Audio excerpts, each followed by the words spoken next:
Chegou a hora de...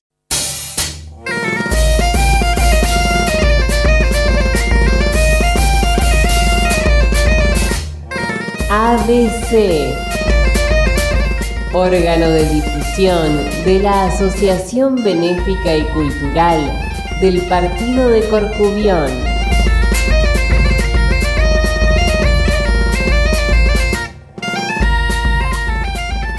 Idea y producción, Daniel Alejandro Pasos. Producción general, ABC del Partido de Corcubión, Buenos Aires, Argentina.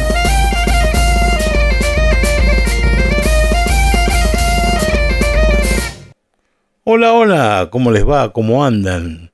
Espero que muy bien. Un programa más de Radio de ABC, como todas las semanas, aquí de este lado, tratando de llevarles a ustedes unas conversaciones interesantes, unas notas que valga la pena escuchar, unos testimonios de vida, como siempre digo, que nos muestren los valores que muchas personas tienen en sí. Y hoy vamos con esto, nos vamos a quedar acá en Buenos Aires, pero vamos a hablar con un músico muy bueno de la colectividad, una persona que normalmente tiene un perfil muy bajo, pero que ese perfil bajo no implica de que sea una persona súper, un musicazo de aquellos, un bailarín excepcional y un compañero de muchísimos años dentro de la colectividad. Yo lo conozco prácticamente desde que nació. Yo fui muy amigo de su padre y bueno, por supuesto de su madre. Así que lo conozco prácticamente desde que nació. Y su nombre es Nicolás Ramiro Pérez. Este pibe, gaitero, buzuki, ya le digo bailarín, una persona extraordinaria, nos va a contar un poco sobre su vida, sobre sus pensamientos, sobre su trabajo en la música. Una nota de estas que son joyitas que no hay que perdérselas, porque vale la pena escucharla desde el principio al fin. Así que bueno, les voy a dejar con esta nota extraordinaria. Antes vamos a pasar una propagandita del club con respecto a la comida del 8 de marzo y después vamos a ir a las notas. ¿Qué le parece? Y por supuesto todo esto mezclado con la mejor música de Galicia, como siempre, eso no falta nunca. Bueno, nos vemos al final.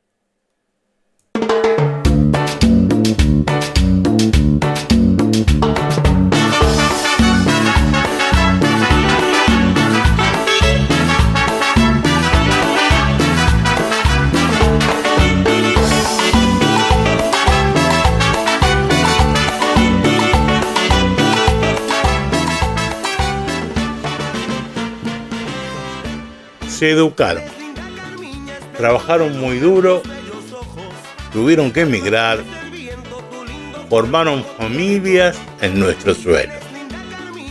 En el Día Internacional de la Mujer, en nuestra primer fiesta del año, celebramos nuestro encuentro en su nombre, a las mujeres emigrantes y a sus descendientes y a todas las divinas que vienen a Corcubión. Ameniza Orquesta La Nueva Calipso y además está el DJ Pascual. El menú es fiambres surtidos, paella marinera, postre, bebida y café. Y muchas ganas de pasarla bien, como siempre decimos. Esto es el domingo 8 de marzo desde las 13 horas. Y aparte tenés sorteo de premios con tu entrada. En el Campo Corcubión, por supuesto, como siempre, Juan Carlos Cruz, 1871, Vicente López. No te olvides de venir a festejar con nosotros el homenaje al Día de la Mujer el 8 de marzo desde las 13 horas. Para informes y reservas de lunes a viernes, por supuesto, como siempre al 155-410-0106 y 155-249-3775. Y si querés, si no, de lunes a sábados, entre las 10 y las 20 horas al 155-618-7713. Te esperamos en nuestra primera fiesta del ABC del partido de Corcubión, homenajeando a la mujer en su día y bueno, con muchas ganas de pasarla bien. No faltes, ¿eh?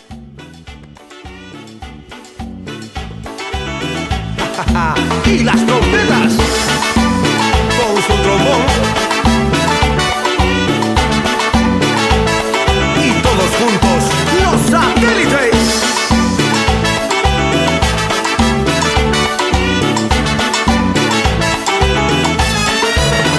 Ay, si miro la esbelta palma, te estoy mirando, te estoy mirando. Ay, si miro del mar las olas, te estoy mirando, te estoy mirando. Ay, si miro la luna llena, te estoy mirando, te estoy mirando. Ay, si miro el sol brillando, te estoy mirando, te estoy mirando.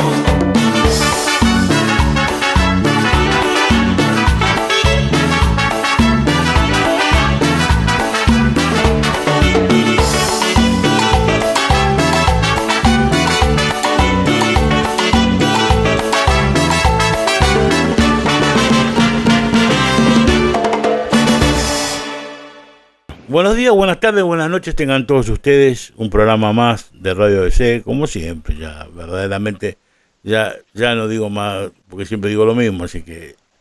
Pero bueno, nada, hoy nos quedamos en Buenos Aires, y nos quedamos en Buenos Aires para charlar con un magnífico músico, que yo lo conozco desde que nació prácticamente, y de sus peleas con su hermano para ver quién tocaba mejor, y de su padre tratando de pararlos un poco, entre él y Miriam, que se volvían locos para tratar de darles un poco de sosiego, pero eran dos indomables, tanto él como el hermano más chico, y Pablo también, el del medio. Y su nombre es Nicolás Ramiro Pérez, y lo vamos a tener hoy en el programa porque es uno de los grandes motores músicos de nuestra colectividad y hacedores del baile, herederos de los grandes profesores que hubo acá, y lo vamos a saludar. ¿Cómo te va, Nico? ¿Cómo andás? ¿Cómo estás, Dani? Bueno, muchas gracias por la presentación. No, por favor, faltaba más, era lo de menos. Eso, pero... A ver, Nico, contanos un poco cómo es que de chico, porque la gente por ahí, yo estas anécdotas las conozco porque, claro, siendo tan amigo de tu viejo me contaba absolutamente todo. Claro. De estas anécdotas, tanto él como Miriam, ¿no? Los dos me contaban todo. Miriam es la madre de Nicolás, para la gente que no conoce. Entonces, pero bueno, empecemos desde aquella infancia. ¿Cómo fue tu vida? Para que la gente te conozca un poco más. Bueno, como decís vos, nazco en una casa, en una familia que ya estaba metida en la colectividad gallega desde antes de que yo venga al mundo. Así que ya nazco un poco en ese contexto. Mis viejos, los dos, ya estaban desde antes de que yo nazca y desde antes que nazcan mis hermanos, así que ya naturalizo de chico toda esta vida de colectividad gallega y de música en general, digamos. Así que teniendo las referencias en casa, ya no tengo ni recuerdo de cuando empecé a querer hacer cosas, digamos, de este tipo. Así que siempre me tiro por el lado, obviamente, de la música, pero bueno, estando dentro de una institución gallega como es el Arzuano, era ir a pasar el día de chiquito ahí, y yo naturalicé esa vida, digamos, la vida de centros gallegos, de colectividad. Entonces ya crecí con eso, digamos. Uh-huh. Me quiero quedar con esa frase, pero yo me acuerdo de un Nico que permanentemente intentaba conjuntamente bailar, y Adriana Garea que te llevaba por esa senda, ¿no? Por esa senda del baile. Sí, porque siempre hubo un grupo grande en el Arzuano, tanto de música como de baile. Y obviamente, como nos pasa ahora, ¿no? Todos los chiquitos que tenés dando vueltas los tratás de llevar un poco a eso. Y yo fui parte, ¿no? Obviamente que nadie me obligó. Y como había también gente de mi edad, como te digo, era ir a pasar el día, ir a jugar, y de a poco te das cuenta que empiezas a estar jugando, a hacer cosas como bailar o como tocar o lo que sea. Después te lo empezás a tomar de otra manera cuando creces y entendés lo que haces, ¿no? Sí, es así. Y digo, ¿qué es llevar ahora un grupo de baile como profesor y más de la categoría del Arzano Melledense, ¿no? Que fue y es todavía uno de los grupos señeros con respecto al folclore gallego acá en la República Argentina, ¿no? Sí, el Arzano siempre tuvo, la verdad, un grupo obviamente con épocas mejores y épocas menos mejores, pero siempre tuvo un buen grupo, siempre tuvo gente, que ahí tenemos la suerte de siempre contar con el capital humano, que es lo primero que necesitas. Y bueno, yo heredo de alguna manera un trabajo que ya estaba empezado, no es que tuve que empezar de cero, lo cual también no es menor, porque yo empiezo a dirigir al grupo cuando se va Adriana a vivir a Galicia antes de la pandemia, pero bueno, ya venía de toda la vida del grupo, entonces digamos que si bien no sabes cómo hacerlo, no sabes cómo llevarlo, lo tenés que aprender, estás adentro, y estando adentro obviamente que hay cosas que te vas dando cuenta que ya sabes o que ya hiciste, pero bueno, distinto es estar digamos a cargo, ¿no? Tomar las decisiones y gestionar al grupo, gestionar a la gente también, tratar de manejar las energías de la gente, que es lo principal. Y después, bueno, para dónde lo quieras llevar, ¿no? En Arzano siempre hay una línea que intentamos mantener, pero con la libertad de hacer lo que queramos. También se confía en uno, y desde arriba, desde la institución, y si tenés esa confianza es mucho más fácil también, pero después hay que aprender a hacerlo. Y estoy en eso, todavía no aprendí, obviamente. Llevo ya unos años, pero esto, bueno, vos lo sabés bien, lleva toda la vida aprender a hacer eso, nadie nace sabiendo, ¿no? Uh-huh. Pero bueno, es eso, es heredar también, heredarlo digo en el sentido del pase de generación, ¿no? Adriana, de tantos años de hacerlo y de su forma de hacerlo, que bueno, era una persona muy importante, sigue siendo para la familia de alguna manera del Arzano. Entonces también es tratar de copiar las cosas que te han quedado y poner las nuevas que se te ocurran. Pero bueno, es todo un desafío.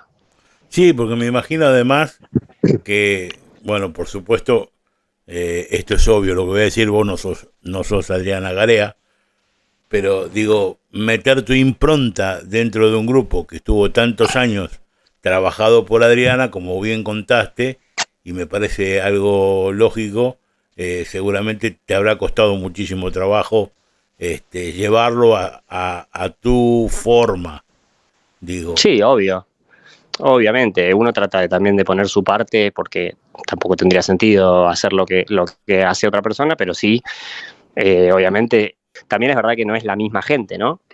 Hay que vivió las épocas anteriores y hay gente que también empezó en el grupo conmigo, entonces es balancear un poco todo eso y hacer un promedio de lo mejor que se pueda. Es dentro de las circunstancias. Ahora, Nico, claro, vos te llevaste, además de eso, bueno, tenés una carrera también de trabajo muy buena, pero principalmente hay un rasgo característico que es el de músico. Yo creo que la música para vos es como que te fascinó o pasó a un primer plano de tu vida en muchos aspectos, porque, bueno, digamos que los tres, bueno, por ahí Pablo se dedicó un poquito más de los tres hermanos, digo, ¿no? Pablo se dedicó un poco más al baile o algo por el estilo, pero tanto vos como tu hermano mayor, en definitiva, se dedicaron más a la música, por ahí el otro por medio de la percusión. Pero vos tomaste un rasgo de músico muy profesional, a tal punto de que hoy en día sos requerido por un montón de grupos para tocar, más allá de que estés en Sete Netos tocando actualmente, pero hay un montón de gente, un montón de músicos que te llaman como profesional para tocar con ellos. Contame cómo llegaste ahí, cómo fue el camino para llegar a ese lugar. Bueno, sí, en realidad yo siempre, desde chiquito, digamos que tenía un poco separado la vida entre la vida institucional del Arzano, que siempre la llevé y nunca la dejé, amén de hoy estar dirigiendo el grupo, no siempre estuve metido en el grupo cultural del Arzano desde el lugar que toque, pero en el Arzano siempre estuve dentro de la órbita del grupo de baile. Siempre, obviamente, en cuestiones musicales también, si falta un músico o incluso si es una actuación solo de música, también participo, pero obviamente siempre estuve abocado al baile, al grupo de baile. Pero también, por otro lado, ya desde adolescente, chiquito, empecé a hacer música primero de forma casera o amateur y cuando me di cuenta que era lo que quería hacer, lo empecé a intentar profesionalizar. Obviamente que siempre la puerta de entrada a todo lo que, o a mucho de lo que hice fue el arzuano y la colectividad. O sea, yo salgo de ahí, es mi semillero, digamos. Pero bueno, de pronto se empieza, cuando te dedicas más, se empieza a ramificar y empiezan a aparecer cosas. Algunos de esos músicos por ahí que nombrás son gente relacionada con Galicia o con la música folk, digamos, tanto de allá como de acá. Y bueno, de a poco te vas metiendo y de a poco empiezan a pasar cosas y una cosa lleva a la otra y también está la búsqueda de cada uno. Yo siempre hice esa música acá, entonces no sé si hay muchos músicos acá que se dedican a esto y demás, pero también quizás lo pienso yo que desde el lado de dedicarme un poco a las cuerdas también, que eso aparece un poco más tarde, quizás esas oportunidades vienen por ese lado porque no hay tantos músicos que toquen cuerdas, no sé, lo pienso así. Pero bueno, vas haciendo relaciones con gente, vas tocando con gente y esas cosas te van llevando una a la otra, es medio un poco, se va contagiando, ¿no? Eso. Así que de a poco es eso, es irse metiendo de a poco, ir haciendo más cosas, además en paralelo haciendo cosas que tampoco tienen directamente que ver, pero al final todo converge a lo mismo, que es ese intento de carrera musical, ¿no? Que es lento, pero constante. Sí, por ejemplo, bueno, yo sé que vos estás tocando con Santi Molina.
Sí, es la persona con la que más he trabajado en mi vida, creo.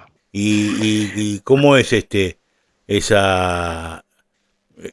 trabajo? Porque bueno, yo sé que Santi es un tipo que es muy laborioso, es un tipo muy meticuloso en el sentido del trabajo que hace.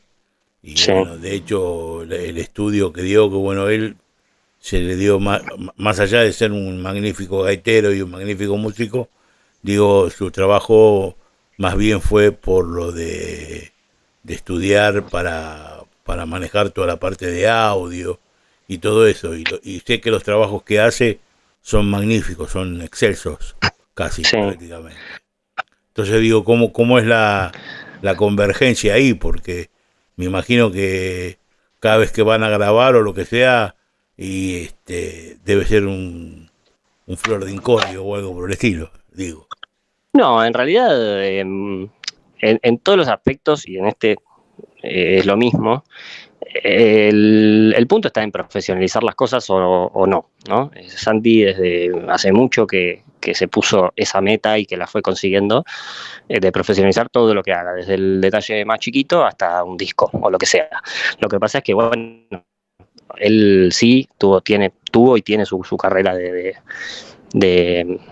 audio, de sonido, pero en realidad su carrera es de músico. Él usa sus conocimientos de audio para trabajar, pero sus cañones apuntan a la música, a la música. Después también tenemos otro chico que, bueno, vos lo conocés, Santiago Liñares, Sí, que es el que se encargó de la grabación del Buenos Aires Celebra, por ejemplo, que él también es músico del proyecto Santi, y él también es un especialista en audio que también mezcla y mete mano en la parte técnica de ese estilo, ¿no?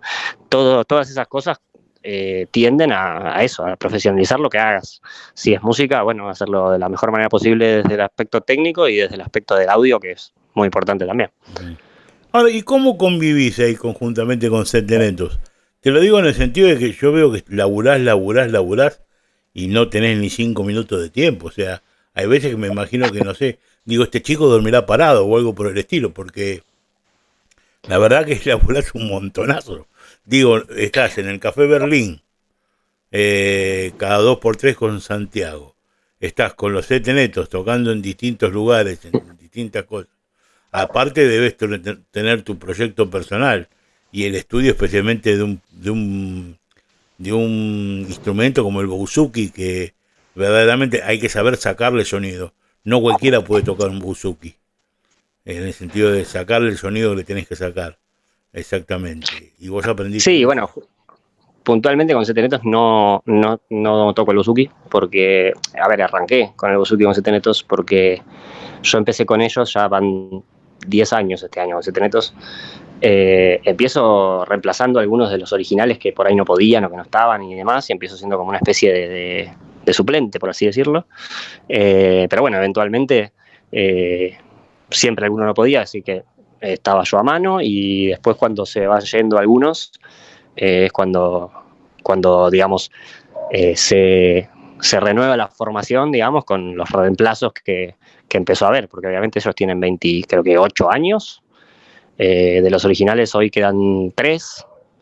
Yo llegué a tocar con casi todos los originales, pero bueno, de a poco por la vida, ¿viste? Algunos se fueron a vivir a Galicia, otro dejó de tocar o lo que sea, y empecé a participar. Originalmente empiezo a reemplazar a Jorge, que es el guitarrista, y ahí incorporamos el bouzouki en algunas épocas, pero cuando ya se empezó, bueno, después vuelve Jorge y se empezó a acomodar esa formación, resultó en que se fueron justo los 2 gaiteros, que eran los 2 Juan Martínez, y ahí ya se necesitaba una persona que toque vientos. Como ya estaba el guitarrista, dejamos de lado mi lado de cuerdas para ir a los vientos, que es lo que termino tocando con ellos. Pero bueno, sí, obviamente Setenetos puntualmente es una banda en la que todos son multiinstrumentistas, entonces siempre terminamos rotando instrumentos todos, no solo yo. Pero bueno, cada uno le pone, viste, su parte. Uh-huh.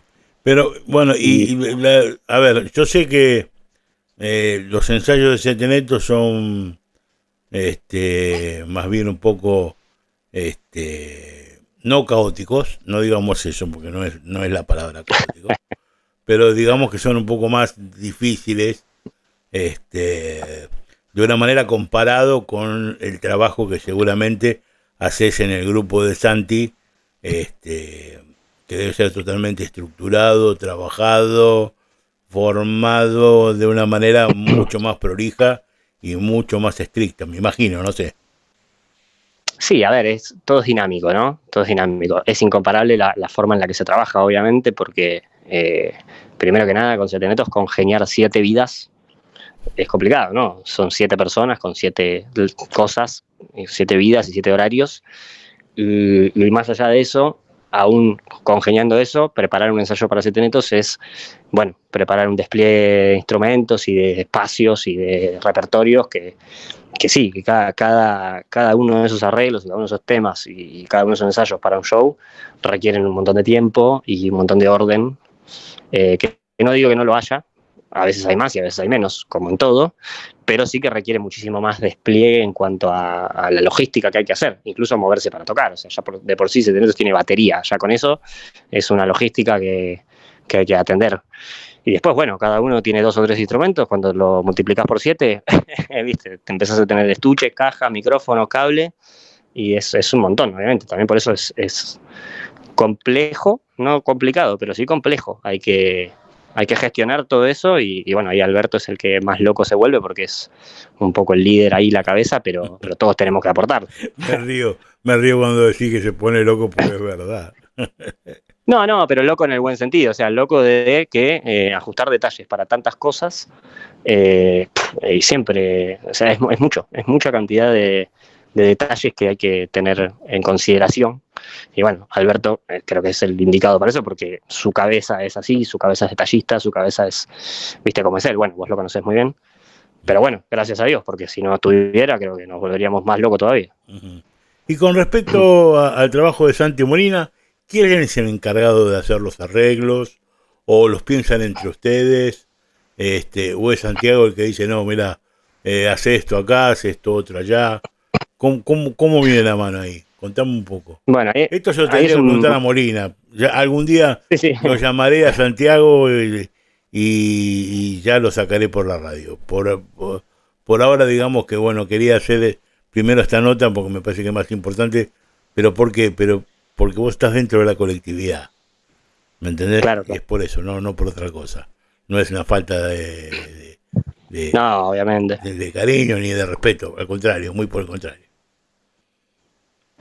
Bueno, con Santi es diferente porque el proyecto de Santi está pensado desde su nacimiento como un proyecto de Santi solista, ¿no? Es él con los músicos que él requiere para hacer lo que él quiere hacer.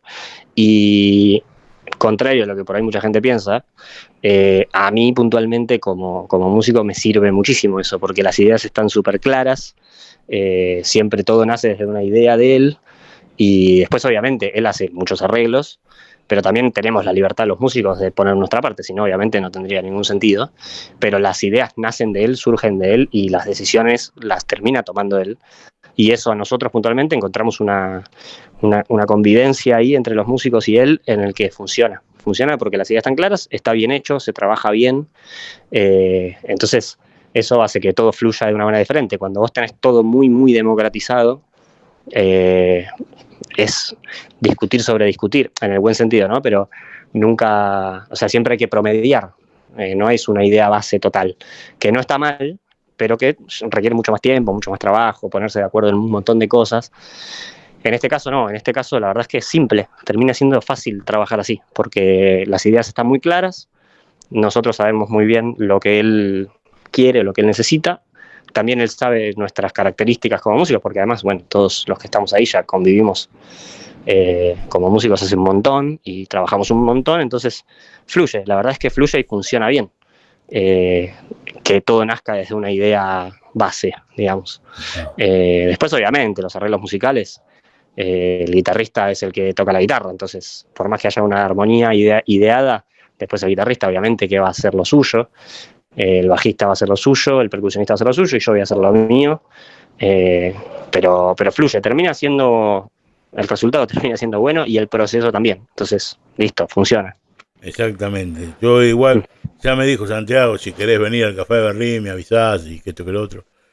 Obviamente, sí. Le prometo que algún día voy a tratar de ir a verlos, en el sentido de que, bueno, yo qué sé, no me gustaría ver esa formación en directo, viste, se han escuchado ciertas grabaciones y demás que me parece que están tocando muy bien, pero verlos ahí en el Café Berlín es otra cosa, viste, porque Sí, obviamente. Además, bueno, puntualmente Café Berlín tiene un espacio muy lindo, que suena muy bien, que también eso influye. No solamente, obviamente, no es que solo tocamos en Café Berlín, pero ya es un poco, no sé si decir nuestra casa, pero bueno, tenemos un show cada mes y medio en Berlín, ya hace 3 años, así que estamos muy cómodos ahí.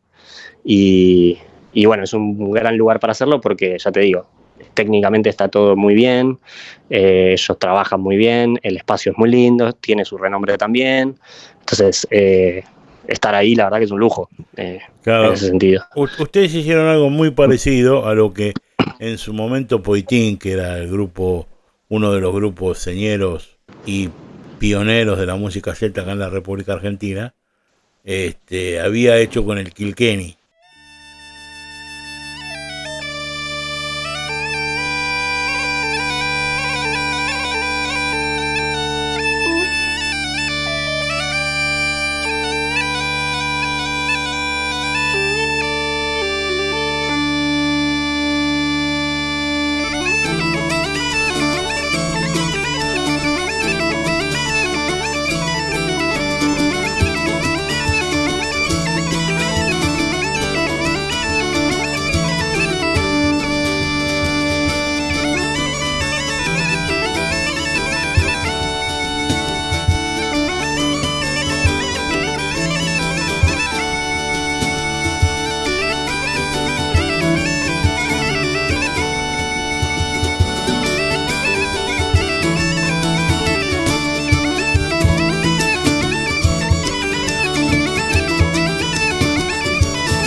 sí, yo he tocado.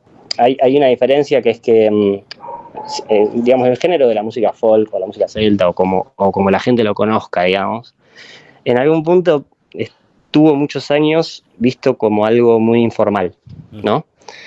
Como algo, no sé si decir improvisado, pero bueno, muy informal, de juntarse a tocar en un bar y que también es parte, está muy bueno, pero en este caso es diferente porque Café Berlín es una sala para tocar, es una sala para un concierto, para un show. No es que nos sentamos entre las mesas a tocar como se hacía en el Kilkenny o como se hacía en un montón de pubs irlandeses, que todavía se hace, de hecho.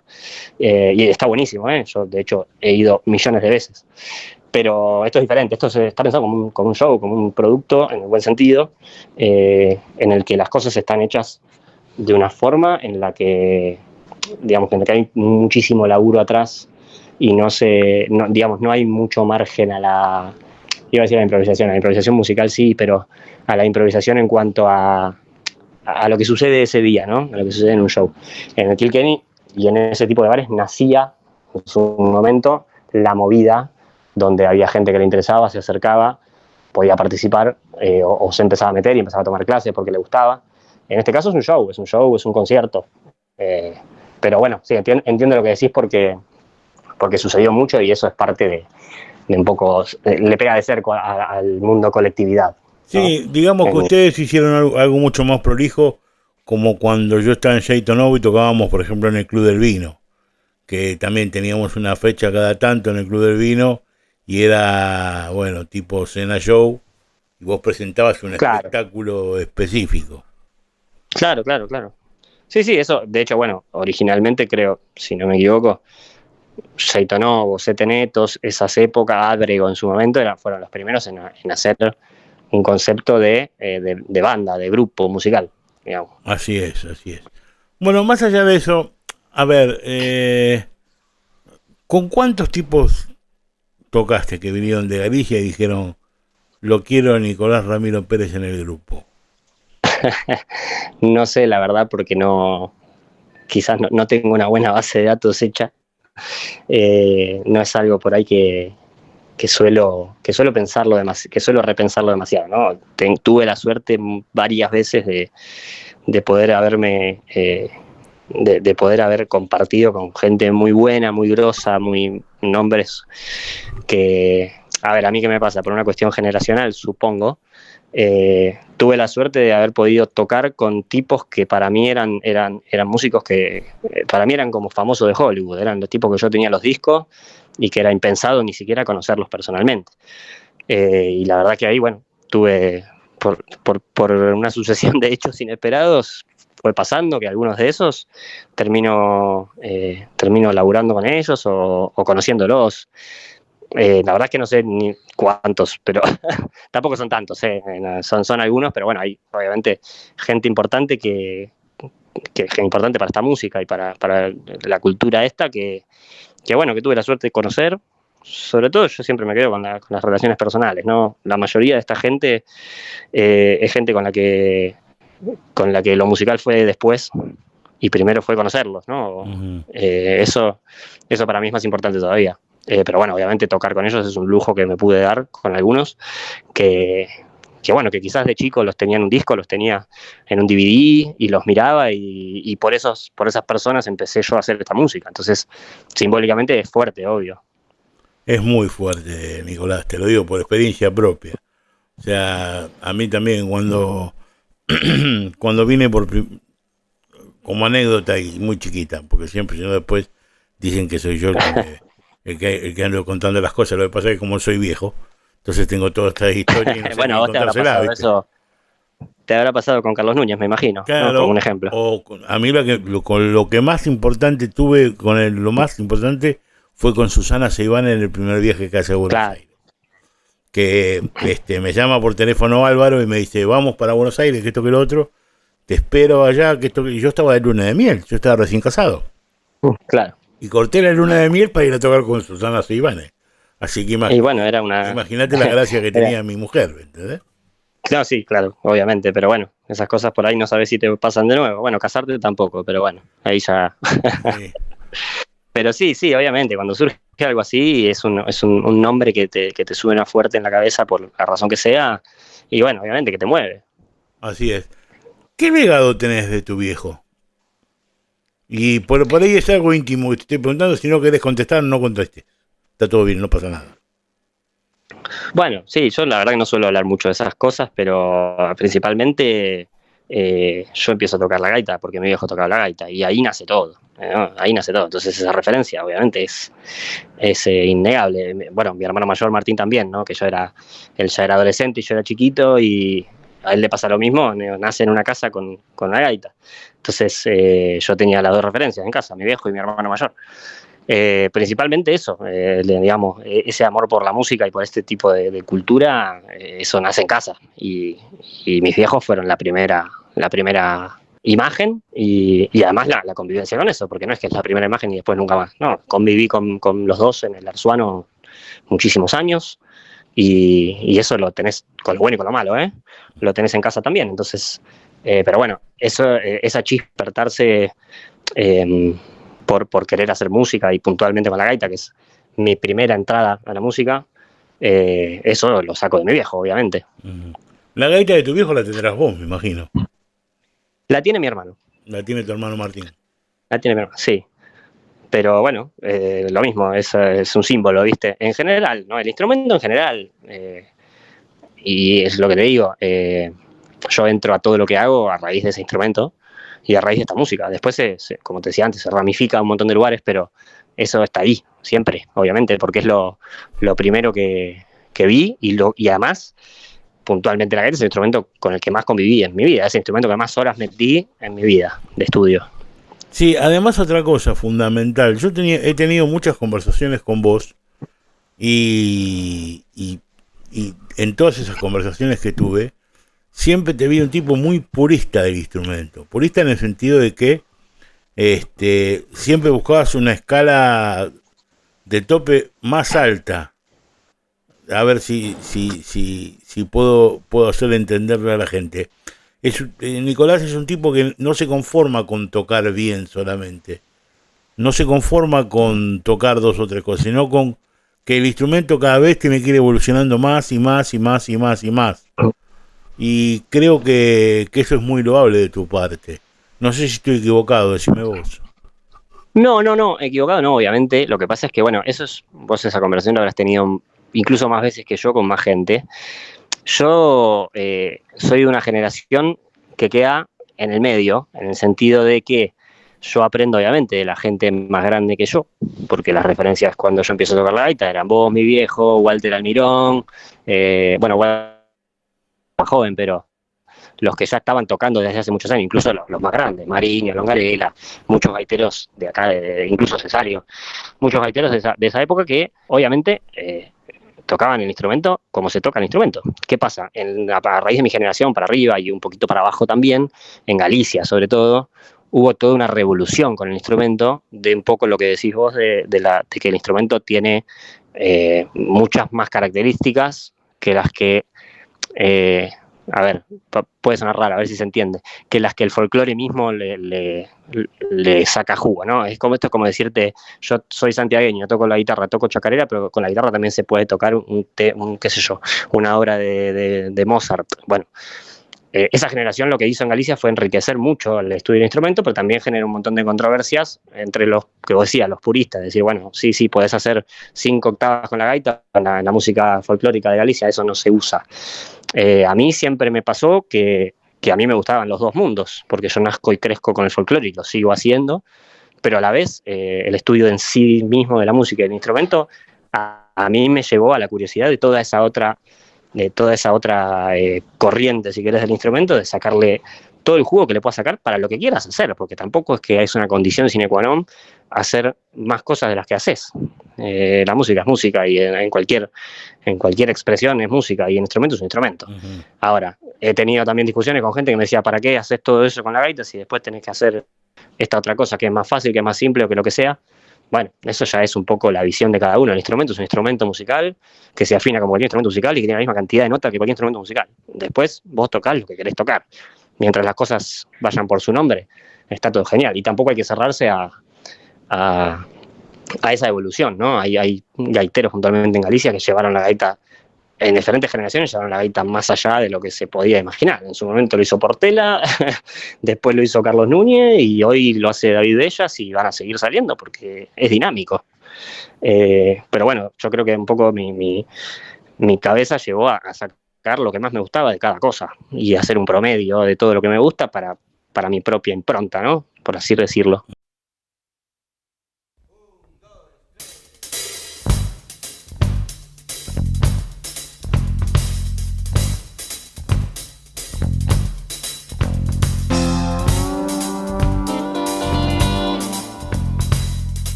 Bueno, Pero bueno, es un instrumento muy... es una cuestión evolutiva, si querés, Sí, dentro de esta de esta por supuesto. de este camino. Porque, a ver, yo también al principio tenía muchas quejas con respecto a estas cosas. Era muy cerrado, en el sentido que yo tampoco no me gustaba absolutamente y tenía una guerra interna, intestina, con respecto a las personas que parecía que tocaban la agonía del berberecho, como dice un amigo mío. Pero después me fui me fui dando cuenta de que un camino no tiene absolutamente nada que ver con el otro, muy por el contrario. Exacto, no se cansa. que eso es lo que por ahí hay que entender, creo yo. Bueno, tampoco tengo la palabra, la verdad absoluta, ¿no? Pero yo creo que una cosa no quita la otra, no se cancelan entre sí, pueden convivir perfecto, y hasta incluso creo que hace que se enriquezca entre esos dos caminos. A ver, un ejemplo por ahí, esto es muy nerd, ¿no? Pero mucha gente cuando escucha a David Bellas te dice, David Bellas hace cosas locas y experimenta y demás, que eso hace que el instrumento evolucione. Pero escuchás a David Bellas tocar algo tradicional, techado, con gaita tumbal, y es el número 1 también. Entonces, yo creo que son herramientas que vas ganando. Todo lo que sepas hacer y todo lo que esté bajo tu control va a hacer que lo que hagas lo hagas mejor. Para un lado, para el otro, para los dos. Exactamente. Vos fijate que casualmente, mira, hay un video de David Bellas, de la Alborada de Rosalía de Castro, con una una de las recolleitas que hizo, que lo puso hace poco en el Facebook. Y vos lo ves tocar con ese puntero tumbal, con gaita y chillón, acompañado, ya no me acuerdo el nombre del tamborilero, pero es un tamborilero conocido. Y te digo sinceramente, o sea, lo que toca ese tipo es extraordinario, extraordinario. Sí, no hay muchos que puedan hacer las cosas que hace él. Lo que pasa es que, bueno, esto pasa para mí en todos los aspectos, ¿no? Todas las personas que quieran, que experimenten y que lleven los límites ya, obviamente van a tener resistencia, ¿no? Pero bueno, la historia nuestra es así. Es investigar. En su momento les pasó a muchos, en su momento le pasaba a Suso Bamonde y le pasaba a un montón de gaiteros gaiteros o de músicos en general, ¿no? Que llevaron eso. Y además pasa otra cosa, cuando se dice la palabra gaita y alguien que no entiende piensa en cualquier otra cosa menos en una gaita gallega probablemente. Y de lo que yo conozco, que no es ni mucho ni poco, es una de las gaitas que más ha evolucionado, sinceramente, porque hubo esta gente que llevó esos límites más allá. Y hay otras gaitas que no, que tampoco está mal, pero bueno, hoy se puede tocar con una gaita y una orquesta sinfónica y pueden convivir perfectamente, cuando hay otras gaitas que tienen cuestiones de afinación o de la misma construcción de instrumento, que no digo que no puedan, pero que son otras características, ¿no? La gaita gallega hoy llegó a un nivel de perfección en cuanto a afinación y en cuanto a construcción y en cuanto a un montón de cosas que fue gracias a esta gente. Después se usa o no se usa, pero hoy tenemos a Seivane haciendo las mejores gaitas del mundo, porque estos tipos en su momento querían hacer cosas que el instrumento no lo permitía, y el constructor tuvo que llevar su construcción a un lugar en la que permita eso. Exactamente, vos lo dijiste, él conjuntamente con Antón Corral, me parece que... Sí, obviamente, que el ejemplo de Seivane, ¿no? Pero que fueron los padres de todos estos instrumentistas que están tocando ahora. Sí, obviamente que hay muchos más, ¿no? Dije Seivane por poner quizás el apellido más famoso. Obviamente que hay un montón más, está Corral, y en su momento todos los que aprendieron de Corral también, y los que aprendieron de Seivane también. Entonces, eso hace que el instrumento evolucione, y me parece importante, que lo cual no quita que mañana intentemos hacer cosas con una gaita del siglo XIX, que suena como suena, y que se pueda hacer cosas buenísimas, como hizo en su momento Oscar Ibáñez, o como hizo Carlos Núñez, con tocar con punteros antiguos, y que valen también. Uh-huh. ¿Cuándo vamos a poder escuchar un CD o un canal de Spotify donde estén los temas de Nicolás Ramiro Pérez? Es una pregunta difícil esa, porque siempre con lo que lucho yo mismo contra mí mismo. La realidad es que ya hace bastantes años que me dedico a la música, pero que también a mí puntualmente me gusta el rol que suelo ocupar en las formaciones musicales o en los proyectos musicales que participo. A mí me gusta el rol de acompañar, que es un rol que no es fácil de encontrar. A mí me gusta, lo disfruto, entonces termino siempre metiéndome en proyectos musicales donde soy una pieza del engranaje y no, amén del ego, del nombre abajo.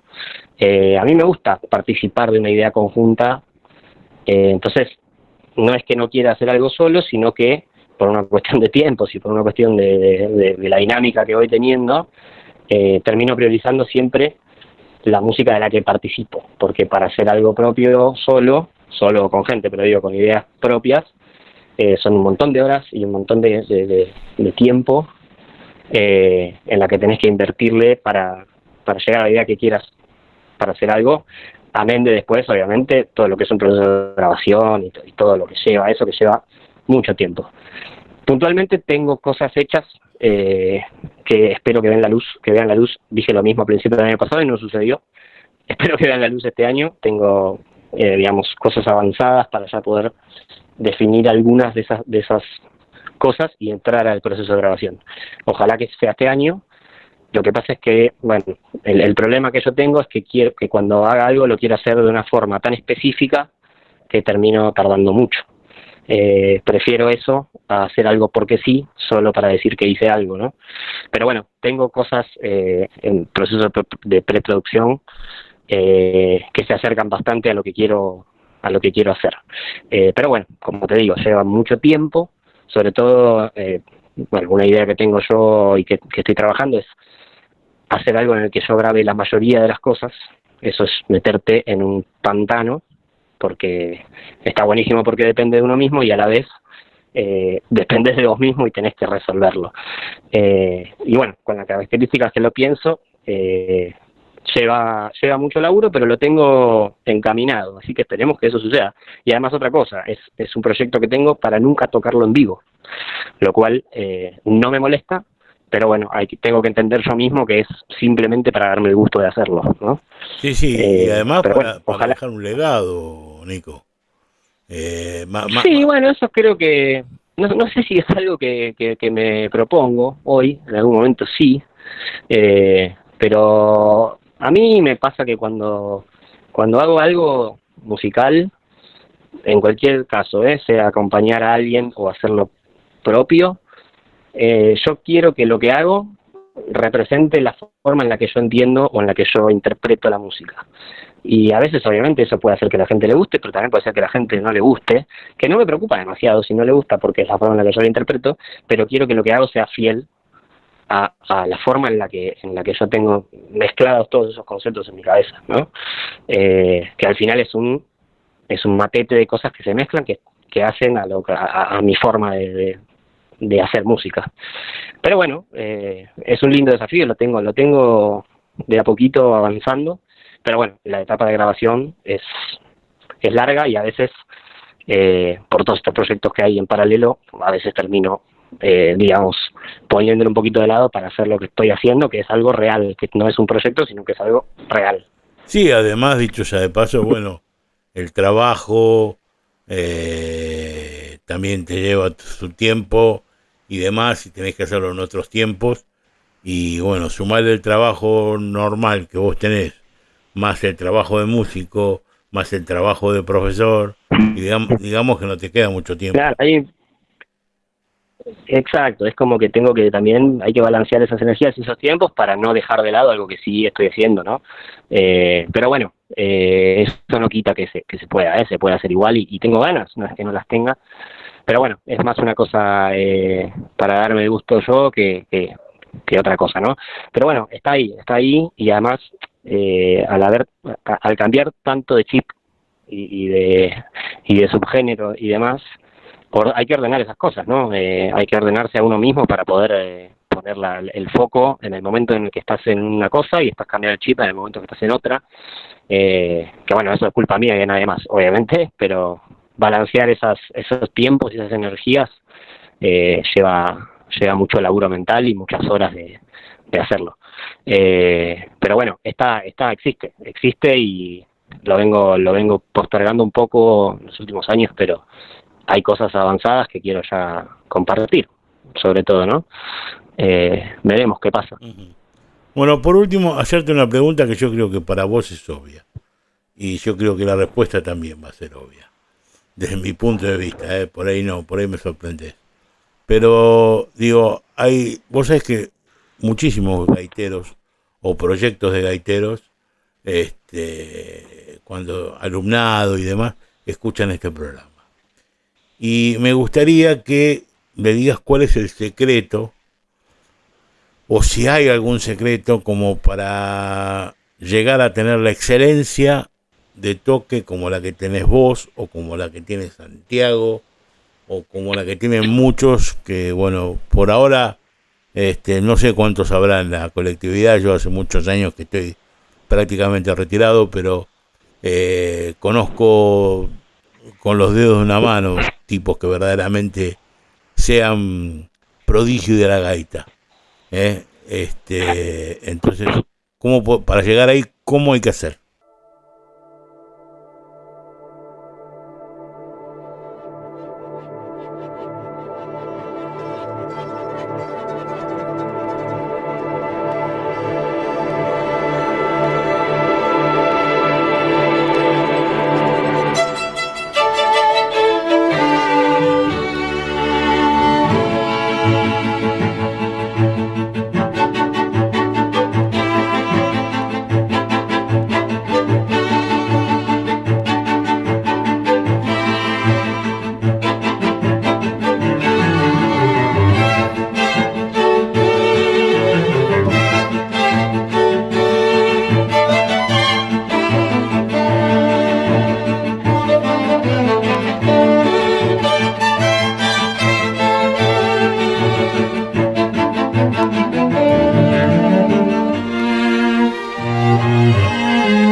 A ver, principalmente, o sea, obviamente que no tengo el secreto de nada. Puedo hablar de mi experiencia, de lo que fui viviendo, ¿no?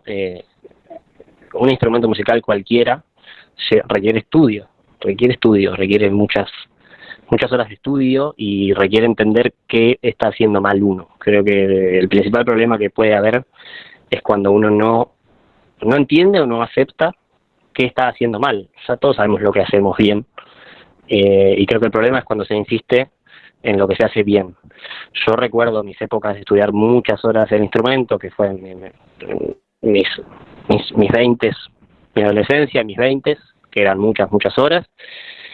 Y a mí me pasó de hacer el clic, digamos, de, bueno, esto yo considero que me sale bien, entonces lo toco un montón. Pero ya sé que me sale bien, entonces ¿por qué no me pongo a hacer lo que no me sale bien para hacerlo, para cambiar eso y hacerlo mejor? Creo que el principal problema es no sé si decir autocrítica, pero no estar consciente de lo que falta. Entonces, obviamente eso requiere sentarse, estudiar, tocar, leer, y lo que no se sabe, preguntarlo. Porque la verdad es que, si bien obviamente que hay profesores de gaita, y muy buenos, quizás uno cree que si va 2 horas por semana a estudiar gaita y a tocar un rato, está estudiando y después se frustra porque dice, uy, no avancé con esto. Bueno, a veces es simplemente, creo yo, tener referencias y lo que no se sabe, preguntarlo. No hay ningún problema con eso. Yo tuve los míos en su momento, los sigo teniendo, y yo creo que el problema es ese, es cerrarse, hay que abrirse, que también tuve mi época de cerrarme, obviamente, pero hay que abrirse y investigar, leer, escuchar mucha música y tocar muchas horas, pero tocar a conciencia, ¿no? A veces es mejor una horita bien invertida que 4 horas de tocar siempre lo mismo. Te va a seguir saliendo igual de bien o mejor lo que ya sabes. Lo que no sabes, si no lo estudias, vas a seguir sin saberlo. Sea una cuestión muscular de los dedos, sea una cuestión de conceptos de afinación, sea una cuestión de repertorio, sea de lo que sea. Creo que hay que sentarse a tomárselo en serio si uno quiere tocar en serio, ¿no? En serio, en el sentido de perfeccionarse uno mismo, sin competir con nadie. Ahora, si uno también existe, ¿no? La gente que lo hace de hobby, la gente que lo hace de gusto y que no pretende tampoco nada más de lo que ya hace, no está mal, pero si realmente hay gente que quiere perfeccionarse en algo, tiene que sentarse y que tocar muchas horas y que estudiar y que investigar y que preguntar mucho. Yo tuve mi época de tocar muchas horas y de mover los deditos y me daba cuenta que estaba desafinado. Y bueno, hay que ir a hablar con la persona que sabe de afinación. Bueno, consultémosle a tal que sabe de afinación. Pero bueno, e incluso ya sabiendo, requiere seguir estudiando. Porque si bien uno no se va a olvidar cómo tocar un instrumento, es un ejercicio también. Uh-huh. Bueno, yo te digo sinceramente, o sea, a ver, lo que decís no está absolutamente apartado. O sea, es totalmente lógico y es el camino correcto. O sea, es el sacrificio, es el trabajo, es hacer lo que no hacemos y es saber si estamos dispuestos a hacer lo que no hacemos. O sea, sí, es lo que te decía, entender que está haciendo mal uno o que no está haciendo del todo bien o que se puede mejorar, pero si no entendemos lo que estamos haciendo mal, nunca vamos a hacerlo mejor. En detalles, no necesariamente tiene que ser algo generalizado, pero en detalles, y esos detalles se hacen después a lo global de lo que se quiere hacer. La gente tiene que buscar referencias y referencias en personas, ¿no? Es decir, si tocas la gaita, a mí me gusta cómo tocan estos 5 gaiteros, entonces tiene que mirarlo, tiene que escucharlo, tiene que preguntarle, y si tocas otro instrumento, lo mismo. A mí me pasó con el bouzouki, cuando empecé a tocar el bouzouki no había, o no conocía yo gente que tocara el bouzouki acá. No tuve mucha más opción y mucho más remedio que además de estar un montón de horas con el instrumento, de averiguar qué es lo que había que hacer. Y para averiguar qué es lo que hay que hacer, le tengo que preguntar a los tipos que lo hacen. Yo lo veo así de simple. Después obviamente depende de uno, ¿no? Yo te tengo catalogado, por ahí es una idiotez lo que te voy a decir, ¿no? Pero bueno, te tengo catalogado como el Pancho Álvarez de Argentina. No sé si es demasiado, pero bueno. Quizás sí. Sinceramente lo pienso de esa manera, porque me parece que primero no hay muchos que toquen como vos. Lo sé porque toqué con vos, te llevé inclusive en una gira hasta a Bahía Blanca conmigo, a vos y a tu hermano, y sé lo que tocas, y sé cómo lo tocas, y me parece algo extraordinario, ¿no? Por eso te preguntaba. Y después diciendo, teniendo semejante calidad de toque, tanto de gaita como de bouzouki y demás, qué raro que nunca te tentó decir, bueno, me voy a cruzar el charco y me voy a laburar del otro lado. Sí, existe, no es que no me tentó, existe y también existe la posibilidad, eventualmente, es verdad que del otro lado están todos los mejores, que no me parece nada malo, porque es ir a aprender también, pero a ver, tampoco creo que sea tan simple como cruzar el charco y te llueve el trabajo, ¿no? Todo lo contrario, creo que sería una lucha que está buena para dar, pero bueno, obviamente yo vivo acá y tengo mi vida acá y por eso no lo he hecho. No, a ver, uno nunca sabe a dónde te lleva, pero bueno, también acá está todo también dado para poder hacerlo, y bueno, justamente lo que te decía, esas referencias, como bueno, vos dijiste, Pancho, puntualmente tocaste una fibra sensible porque para mí él es la referencia principal. Yo me compré un bouzouki por ese tipo, y tuve la suerte de poder decírselo Y bueno, es el mejor, es el número uno para mí. Además de que es un tipo increíble, porque bueno, lo pude conocer, es un tipo espectacular y además es un músico, bueno, no tengo que decir demasiado de él. Sí. Es el número uno, para mí es el número uno, es el número uno. Yo voy a decir algo más, inclusive, te lo puedo decir tranquilamente. Y creo que fue el primero en incorporar este instrumento a esta música, y detrás de él vinieron un montón también muy buenos, pero la referencia es él siempre. La verdad que es el número uno, me queda muy grande que digas eso, porque es el número uno. Después hay muchos otros buenos, muchas otras referencias. De hecho, hace poquito, el año pasado, vino José Luis, que bueno, es el otro, Sí, ¿no? También, muy bueno también. Y bueno, él mismo es amigo de Pancho y me ha dicho muchas veces que Pancho es el número uno, es la realidad. Así que es lo que decía antes, esos son los tipos que uno tiene que mirar y aprender. Si logra tener contacto con esas personas, es espectacular. Y si no, nunca está de más mirarlo, mirar sus videos, escuchar su música, ponerlo en cámara lenta, ver qué hizo, y empezás a descubrir un montón de cosas que te abren la cabeza. Me pasó con Pancho puntualmente, también con José Luis me pasó, y son los tipos que al final quizás ni se enteraron que te enseñaron, y me ha pasado. Eso que decías antes de la gente que vino de Galicia, me ha pasado. Esa gente me enseñó sin saber que me enseñó. Y si tenés contacto y te puede enseñar directamente, pues obviamente mucho mejor. Sí, además, volviendo a Pancho Álvarez, yo creo que Núñez es lo que es gracias a Pancho. Si no, no sé si Núñez hubiera llegado donde llegó. Pancho no solo toca cuerdas, sino que hace un montón de otras cosas que por ahí no nos damos cuenta, porque lo que hablamos antes, llevó el bouzouki, bueno, ahora está tocando con otro tipo de instrumento, pero que tiene que ver, llevó esos instrumentos, corrió el límite de esos instrumentos, y realmente hay un montón de cosas que suenan en sus shows y en sus discos que está haciendo Pancho, y nosotros le vemos la mano moverse nada más, pero pasan muchas cosas, porque bueno, él investigó y le sacó todo el juego al instrumento, y por ahí viene un irlandés de 80 años que tocaba el bouzouki en la década del 70 y te dice, ¿eso qué es? Y va a pasar lo mismo, va a estar esa controversia de lo que hablábamos de la gaita antes, pero ¿eso qué es? Ese tipo está investigando y está exprimiendo y está evolucionando el instrumento y por lo tanto la música que hace. En el caso de Carlos Núñez, puntualmente, obviamente son 3 fichas muy importantes, cada uno lo suyo, pero yo creo que Pancho tiene mucho que ver con lo que termina sucediendo, lo que termina sonando. Es un genio. Así es. Lo mismo, bueno, que ahora el hermano de Carlos, ¿no? En la percusión, que también... Bueno, en la percusión y en toda la parte de producción de sonido, es Urso, también tiene mucho que ver, porque todo lo que suena como suena, porque le mete mano a él, y también es un genio, y además tocando, ¿no? Y bueno, y Carlos con su parte, ¿no? Carlos es quizás el alma, ¿no? Pero bueno, ahí se juntaron justo 3 fichas que terminaron haciendo todo lo que hicieron, que es historia. Exactamente, ¿no? Por eso yo digo, pero es un triunvirato, no deja de ser un triunvirato.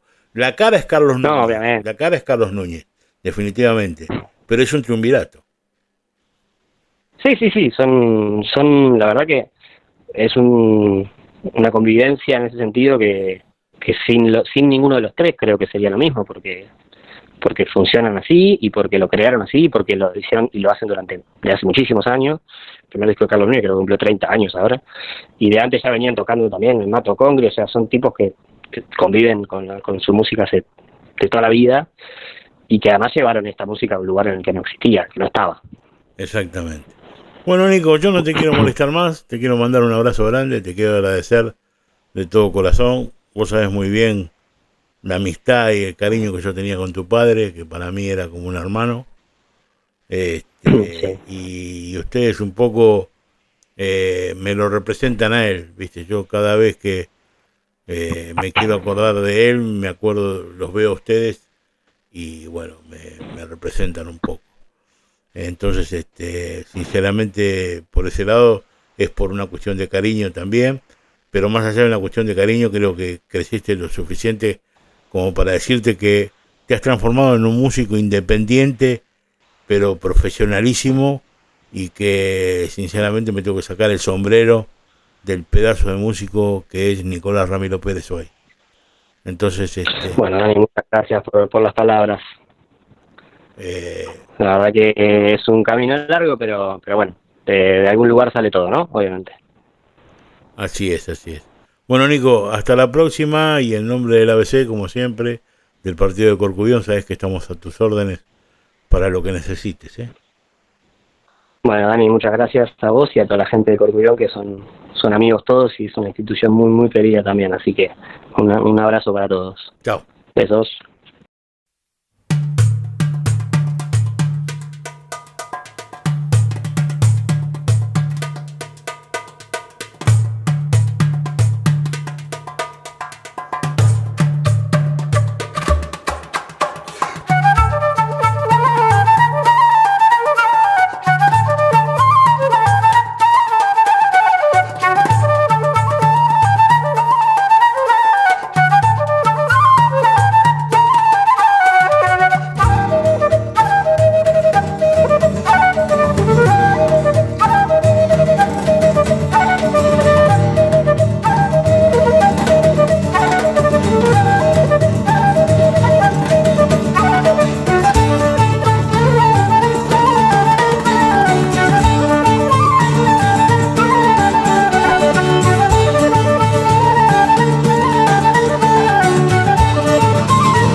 Y hasta aquí un programa más de Radio ABC.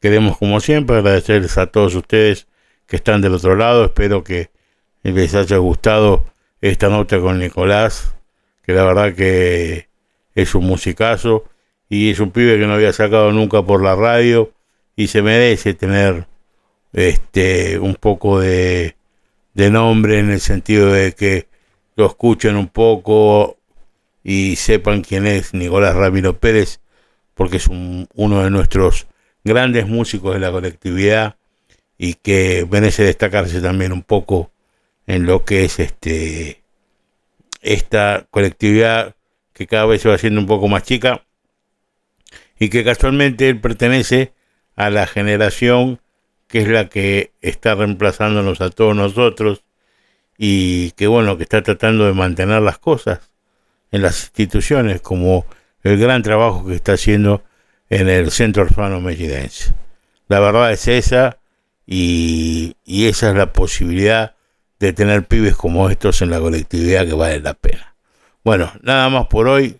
Nos vemos, un beso grande y hasta la semana que viene, si Dios quiere. Un beso.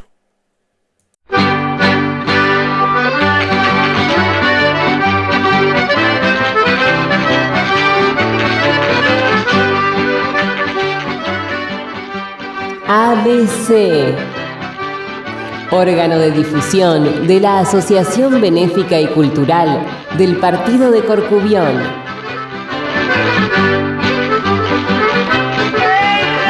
Idea y producción, Daniel Alejandro Pasos.